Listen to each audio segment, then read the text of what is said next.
Hello বন্ধুরা, আশা করি তোমরা সকলে ভালো আছো। আমিও খুবই ভালো আছি। আর ওয়েদারটা এখন প্রচণ্ড ঠান্ডা। তো সকাল সকাল স্নান করে নিয়েছি। আজকে মাল ভাজা হয়েছে, তো ওই জন্য ঠাকুরকে জলভোগটা সকাল সকাল দিয়ে দিয়েছি। বেডরুমটাকে গুছিয়ে নিয়েছিলাম, তোমাদের দাদাভাই ঘরে গিয়ে আমার ভলুটাকে উল্টে দিয়েছে। প্রচণ্ড পরিমাণে গরম ছিল, সে কারণে মাল টাল ভাজা হয়নি। আর রথও এসে গেছে, সেজন্য এখন মাল ভাজার খুব চাপ আছে।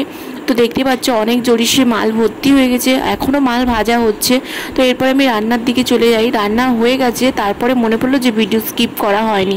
তো কিছু কিছু ভিডিও স্কিপগুলো করা হয়নি, তো বাট যেগুলো করতে পেরেছি তো সেগুলো তোমাদের কাছে শেয়ার করছি। আজকে একটু চিকেন করেছিলাম, আর নানা রকম সবজি দিয়ে একটু তিতো করেছিলাম। আর এদিকে ঘুগনি আলু কাটছি, আদা রসুন ফুরিয়ে গেছে, সেগুলোকে পিষে নেব। আর এই যে কলতলায় এখন থালা বাসন আর বোতলগুলো ভর্তি হয়েছে। আলুটাকে কেটে ধুইতে যাব, ধুয়ে আমি জল টল ভর্তি করে নেবো, থালা বাসনগুলো মেজে নেবো। তো ওয়েদারটা সকাল থেকে বৃষ্টি হয়, বিকালে থেমে যায়।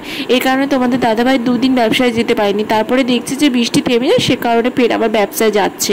তো এটা হচ্ছে বাবা মার বেডরুম। তো বাবা মা এখানটা থাকে, বাবা মার দাওয়াই থাকে না, কারণ এইদিকে থাকলে কি বলতো শুনতে পাই বাইরে কিছু আওয়াজ হলে। এদিকে গাড়ি টাড়ি থাকে, তো সে কারণে যে তোমাদের দাদাভাইয়ের গাড়ি ও সাইকেল তোমাদের দাদাভাই। ও তারপরে আমি বুটটাকে বসিয়ে দিয়েছিলাম, বুটটাকে সিটি মারতে। আর তারপরে জল টল ভর্তি করে নিয়েছি খাবার জন্য, সব কিছু গুছিয়ে গেছে নিচে। সবাই স্নান করে আসছে, আমি সবাইকে পরিবেশন করব খাওয়ার জন্য। দেখতে পাচ্ছ দুটো প্রায় বাজতে যায়। তো খাওয়া দাওয়ার পরে বিকালে আমার তোমাদের দাদাভাইকে গুছিয়ে দেবো। সেই সময় আমার ছোট্ট ননদ, তাকে সাজিয়ে দিলাম। আর ওকে সাজিয়ে কেমন লাগছে অবশ্যই কমেন্টে জানিও, ওর লুকটা কেমন হয়েছে। আজকের ভিডিওটা এইটুকু, দেখা হচ্ছে নেক্সট ভিডিওতে। আর আমাদের চেরি গাছে